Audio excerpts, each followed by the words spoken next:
I got my buddy Luca here, and in this video we're going to talk about kennel training to a down. Now, this is a more advanced exercise. If you're taking our class and you did not do kennel training to a sit, let us know and we can share a video or teach you the technique.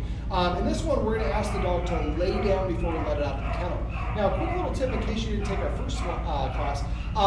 Any dog will get cortisol, which is the stress hormone, if they're left in the kennel for longer than 4 hours. Overnight is a little bit different, but you never want to put your puppy in for longer than 4 hours, which is why we like using a long-term confinement area. Now, in order to do this exercise, you need some really high-value training treats, something that's got a really strong aroma, preferably a meat-based treat, but something your dog likes. Now, in the first video, we talked about going into the kennel, so by this stage, if your puppy has any reluctance to go in the kennel, you are not ready for this step, go back, watch the other video, or ask us for a link to it and we'll send it to you. You need to keep practicing that one until the dog is comfortable going into the kennel. So what I'm going to do is put my buddy Luca down here. He's going to run to his mom because she's the one filming. Luca! Puppy, puppy, puppy! Luca! Luca! Come here, buddy. Oh, look at that good bounce. So I'm going to toss the treat in, and what's this word for the kennel? Chambers. Chambers, because your guardian is a law student. So we're going to let him go in and come out. We want to make sure that he goes all 4 paws inside and that there's no hesitation.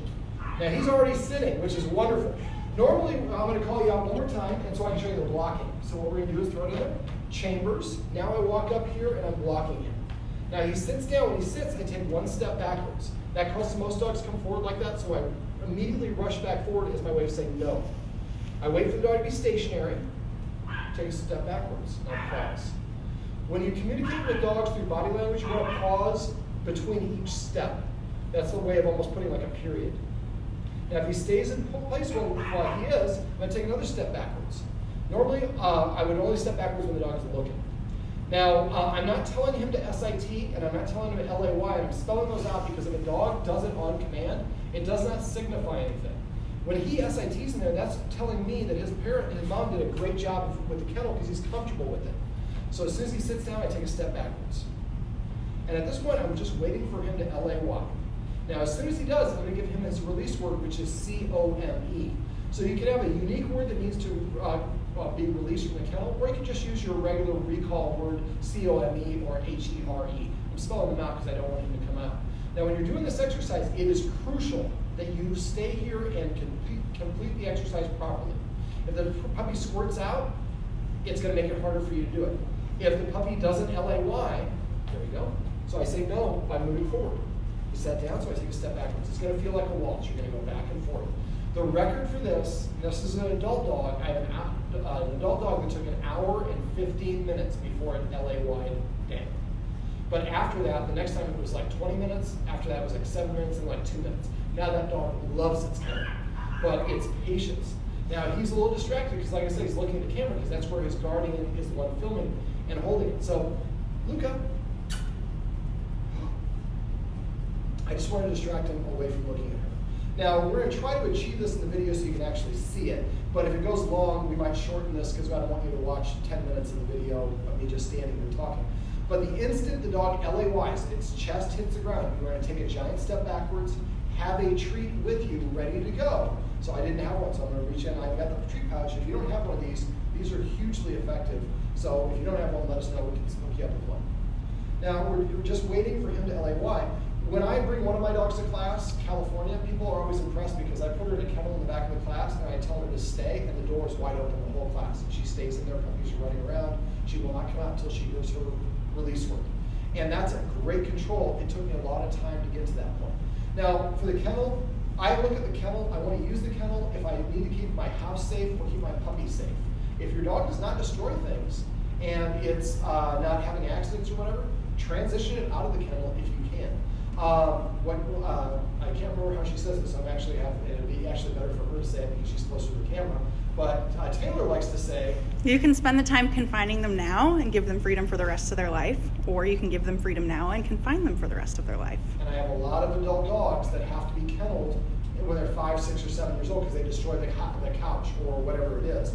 And so you want your dog to be free. It can be a home security system and help you out. So since the Luca dog isn't actually LAYing, I'm going to summarize this and we'll do it without achieving the end result. But when you do this, don't do what I'm about to do. You need to last your dog. The first time it might be, it's not going to be an hour. It might be 10, 15 minutes. But the second time it'll be faster and it'll be faster. And what you're saying is if you step back immediately as soon as your dog LAYs, LAYing is what gets you out of the kennel. Then the dog is going to start LAYing right away, faster and faster. When you get to that point, then you can start stepping away and wait for the dog after it LAYs plus 3 seconds before I invite you out. Then plus 5 seconds, then 10 seconds. And if I go from 10 to 30, and at 28 seconds he gets up and comes out, I push too far too fast. Now I back up and go maybe from, instead of going to 20, I might go to 15. Now, he's actually giving me a good little reminder. So if he's sticking his head out, well, that I can allow. It's a personal preference. Now, typically when they're up here in the front of the kennel, as you can see now, that means he's anxious, he wants to get out. When they're very relaxed, they often will hang out in the back of the kennel, and they'll kind of do this circular walk, and then they'll lay down. Sometimes they stretch and then lay themselves down. So if your puppy does stick its head out, then again, rush forward. And rushing forward is, the suddenness is what will move him back. So don't do it very lackadaisical like this. As you see, he didn't really move. I want to be able to see how in that one he jumped back a little bit. All right, well, so this isn't 10 minutes of me just standing here. We're going to go ahead and end this video now. But make sure when you do this, practice this until your dog goes in the kennel and lays down on its own. And actually, a couple little bonus tips. Leaving a treat in here with the door wired open is a great way to create a positive reinforcer. If every time you go to a restaurant, you find a $100 bill in the lobby, you're probably going to go to that restaurant a lot to eat. Same thing works here. So if every time your puppy goes in the kennel, I find a treat or a bully stick or a new toy, well, this is the place to be.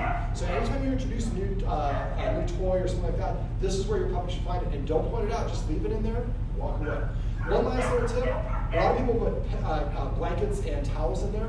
If you're tossing the treats in or have a toy, they won't be able to see it right away. So I'd strongly recommend that you get one of these dog beds that is sized appropriately for the kennel. And if you haven't got a kennel yet, I would suggest that you get a wire kennel instead of a plastic kennel. All right, well, Luca, you did such a good job. We're going to invite you out with an LAY. Come. Come.